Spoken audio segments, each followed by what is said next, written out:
Your worth is not in your work. Your value as a human being is not found in what you do or what you produce. Contrary to what the world, especially the Western world, promotes, our value is inherent. Unfortunately, we convince ourselves and one another that the more we have and the more we achieve, somehow we are more worthy. And that's because our society places so much value in achievements, accolades, and material possessions. Hello and welcome back to my channel. If you're new here, I'm Nicole, a life and business coach for high-functioning women. I'm a self-proclaimed foodie, content creator, educator, and your new abundance bestie.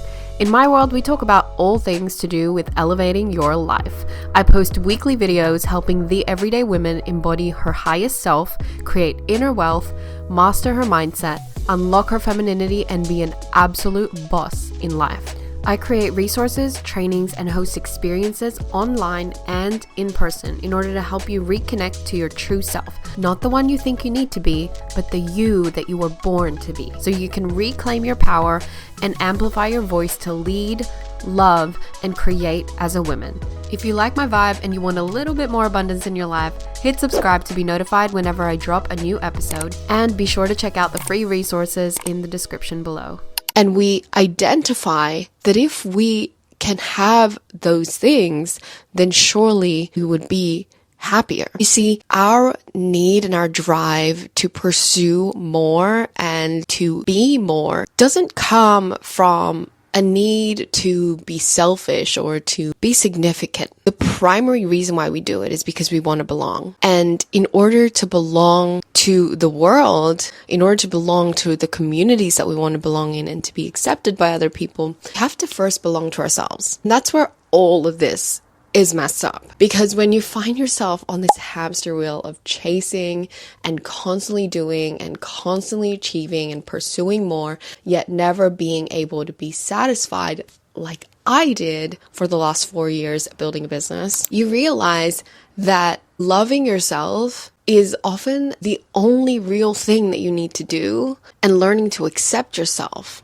as well in order to create the peace, the happiness, the joy, the success, all the things that those material accolades seem to promise you. We really don't need anything outside of ourselves other than just ourselves. I want to talk about that today because I have just retired 4 years of being in business and doing business the hustly way. And I feel like for so long, I identified my worth with my work, and a lot of it I didn't expect to do. I didn't wake up and go, I'm going to define my value by how much income I make.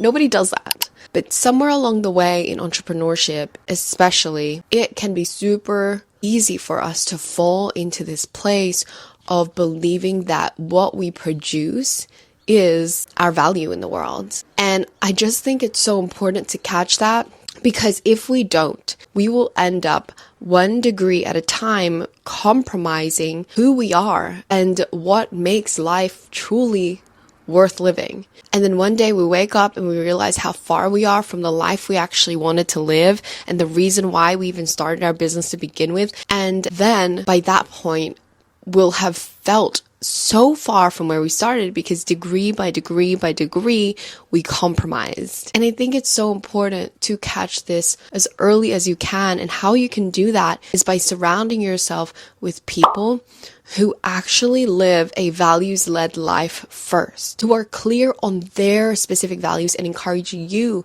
to define what success, what happiness, what peace looks like for you. And it's not allowing yourself to buy into the lie that there is one definition and that definition is defined by the media or what the majority of the population view as success. See, I think the reason why we are all so discontent and unsatisfied is because we're all chasing this picture of a goal that is presented to us and fed to us that we haven't stopped to evaluate and go, is that even what I want? Is having a luxury car or a mortgage, is that what I actually want in this life? And for many of us, that's not going to be our version of success. I know for me, when I took a step back from my business and I actually went away for an entire month, I was staying in a remote village in the middle of Bali. Actually, it was in the northeast of Bali called Cinnamon. And I was surrounded by villages,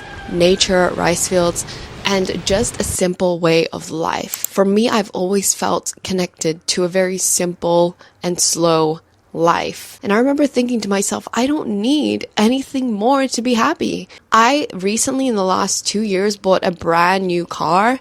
And I remember thinking of that car and being like, I don't need that car. I don't even want it. When I'm here in a space that lights me up, feels like my essence can come out and really play, all of a sudden the things that I thought mattered back home when everyone else wanted these things didn't matter as much as I thought they would. And I think that's all it takes, just slowing down and stopping to ask yourself, what is my definition of that? And is the life I'm living now and are the decisions I am making day to day actually in alignment to those values? And another thing about not defining your worth by what you produce is recognizing that it is actually a really big challenge to live life in a mode where your being is more important and more valuable to you than you're doing. Simply because, again, our society does place more value in what you do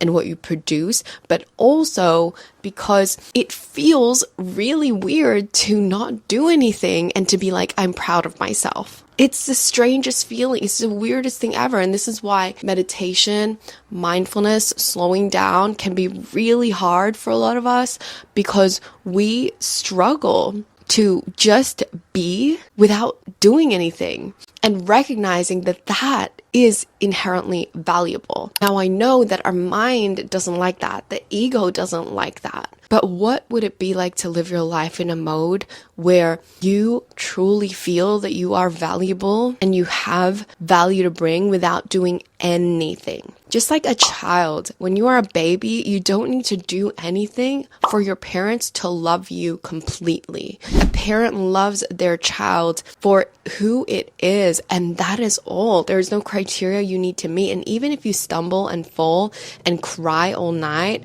your parents, they don't love you any less. And that is the way it is in our human beingness. Think about that. We are human beings, not human doings. Yes, we get choice. Yes, we get free will. Yes, we have the opportunity to expand and grow and challenge ourselves and one another. But the primary goal of our humanness is to be. And you might think, well, what happens when we're all just being, right? You might think that's unproductive, or how could things get done? Well, the reality is, if we are just being first and the doing comes second, when we act, it comes from a more aligned and authentic place. Just like I said earlier with knowing what your values are. If you are being in this zone of authenticity, where you're allowing yourself to be truly valuable without even needing to produce anything, without needing to earn anybody's approval, you could decide to do whatever it is that you want to do today. You could be creative. You could write a song. You could read a book. You could do some work. You could literally do whatever the heck you are doing and know that it is of value because you are of value. What that means is you're not doing something to please other people. You're not doing the things you're doing to gain likes or to be accepted by the world, because you know that that is inherently true already. So you're not seeking. You don't do things from a place of scarcity or survival either, because you know that you are here. And if you're meant to be here, then the resources will find you. See, a lot of the problems and the struggles that we have in our society are self-inflicted. We take it upon ourselves to do certain things so that we think we can prevent a certain outcome. For me, in my struggle in the last 4 years of building my business, was somewhere along the way the focus shifted from service to actually just surviving. The way that I was operating my business began to come from scarcity. It began to come from a place of seeking something outside of myself in order to feel enough. Whereas the energy in the state that I actually started my business from was actually from just wanting to give whatever was inside me to help people. And that's when the money came.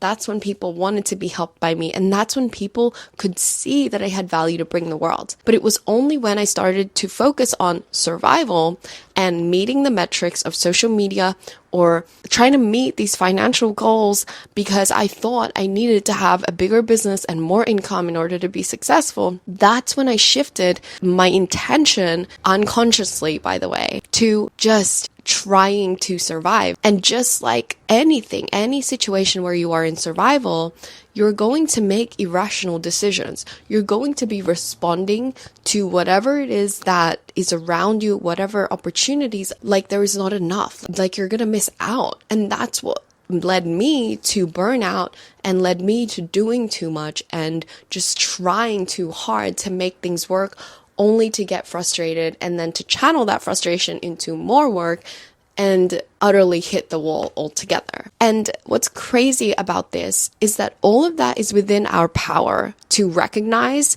and to change. We get the opportunity to change at any given moment. You could decide, like right now, that you're going to get up and go put some food in your mouth and eat. You get to decide right now that you want to stand up and walk. Like, that is how simple it is. A decision is just a commitment that you make to yourself, and all it requires is your belief and your thought to fuse together. And when you allow yourself to operate with such power, empowerment in your life, where you let yourself make decisions quickly and change things that you don't like, that you're doing unconsciously, that is when life begins to change. And all of that is available to us right now. But the problem is we're not aware of it. The problem is we're not living our life slow enough and consciously and mindfully enough to even recognize where we are basically blocking ourselves and keeping ourselves as far away as possible from living a life of ease, abundance, joy, and love. All of these emotions, all of these states are not something you need to earn. They are inherent. If I ask you to think of a moment where you genuinely felt love or where you genuinely felt peace, you could come up with an image in your mind that would physiologically change your body. You would relax a little bit as you think of that image. And then you would begin to feel that emotion rising in your chest, in your stomach, wherever it shows up in your body. And then you would be able to go, wow, I feel loved. I feel peace. See, that's as simple as it is. We don't need to chase anything outside of ourselves in order to access these things. And the only reason we ever do anything as human beings is because we're trying to feel a certain emotion. But what if the emotion of stability and safety wasn't going to come when you have X amount of money in your bank account or when you've got the car and got the house or that paycheck? What if the emotion was totally and fully 100% available to you right now in your body? Sure, the material things are nice. And sure, you could still work towards creating the material things, but what if you could feel that emotion ahead of time and then use that emotion, work with that emotion, recognize that inherent emotion is already yours, and then go to work and do the things you're going to do, build your business, whatever, from that place? How much more enjoyable would life be? And that's what I truly believe. See, when I say something like your work is not your worth, it's not me having a go at working. I am in a season of completely pausing and learning to honor this sacred pause of not having to do anything, not having to push to create something, because for the last 4 years in my business, I lost track. I fell off the rails what it is that I'm truly here to do because I fell into the trap that I needed to do more in order to be enough in the world, in order to please my own ego's needs and to keep up with the expectations of the world of success. But I'm allowing myself to place value on who I am and how I choose to be and letting that be enough, because it is. And while it may be a hard lesson for me to understand or even comprehend, I am in the same boat with you. I know what it feels like to just feel like you are not doing enough and constantly never able to meet your own expectations. I know what it feels like to constantly be pushing and striving and be unable to truly celebrate and be grateful for anything in life because you keep moving the goalpost forward. And I decided the biggest value of mine is to live an enjoyable and peaceful life. And I cannot do that if I am continuing to live life in this way of associating my worth with my work. My value is not in what I produce. And even if I decide not to do anything today, even if I decide just to slow down and breathe the air, I am of value. And I know that because of this. Hold on, let me change our angle. Okay, that's not any better, but let's just see. So I brought this plant into my room because while I was on my surrender experiment trip to Southeast Asia, it's a trip that I take every year to just not have a plan and to practice letting go and slowing down and rejuvenating my energy. So I was on my trip, and that's where I actually had my big life and business epiphanies, and I decided I was going to stop my business, and it was really big. But I remember being there, and I remember feeling like everything I had built had just been taken away, and I had no value to bring to the world. I felt the lowest I had ever felt, and I felt like I didn't know who I was or my place in the world, and that's because I identified with my business. Like, who I was my business. And I was like, who am I? What is my value? And so anyway, I remember talking to a friend that I had met there, and he was going through a very similar thing, except he was in the 9-to-5 grind. And I remember saying something like, you know what? We are inherently valuable. We might not look like we're of value to the world because we're not at our day jobs, or we're not producing XYZ thing. You know how I know that we are valuable? It's because the plants, they know we are valuable. Just by us being and breathing, we bless them. They receive from us and we receive from them. Our being is enough. And the thing is, we try to work against the rules of life. But the truth is, we are not apart from nature. We are of nature itself. We are part of the cycles and the rules that nature plays by. And so just like the plants can grow in their own time and pace, we can too. And just like this plant being here, or a tree being in the forest, and the ants in the forest, and every level of life and species, they all contribute to the ecosystem. When something looks like it's dying and not contributing to anything, it still is. It's still food for something else. It's an ecosystem. It's a cycle. It's balance. And that's the same rules that we play by. We think we're different and we're superior to that, but the reality is we can relax and surrender into the fact that, hey, just by us existing and breathing today, we are of value, and the plants say so. Oh no, I got soil all over my pants. Okay, we're going to end right here. Well, there we have it. That is where I'm at. And I just want to encourage you, wherever you find yourself today, seriously, let yourself relax and know that you're worthy and you have value to bring as you are. Love you. Catch you in my next video. Bye. If you want to take your abundance to another level, I want to help you. I'm a life and business coach for women who want to step into their next level by activating wealth from the inside out. To help you take your first step to unlocking true abundance and your aligned potential, I'm giving you free resources, workshops, and masterclasses that you can access on demand right now. Check out www.nicoleconception.co/free-resources to get your hands on it. For more videos like this, check out the other playlists and series I have on this channel, and don't forget to hit subscribe to be notified whenever I drop a new video. And if you're more of the podcast type, check out Freedom in Flow, where I dive even deeper into the concepts that will help you create less hustle and more flow, abundance, and alignment in your life and business. Now, if you're a reader, you'll want to subscribe to my email list for unfiltered, honest, and most importantly, applicable life upgrades. Now, don't be a stranger. Connect with me on Instagram and TikTok and send me a message. I love getting to know you and your story. It's why I do this. Okay, my lovely. That's all for now. I'll see you soon. Signing off, Nicole.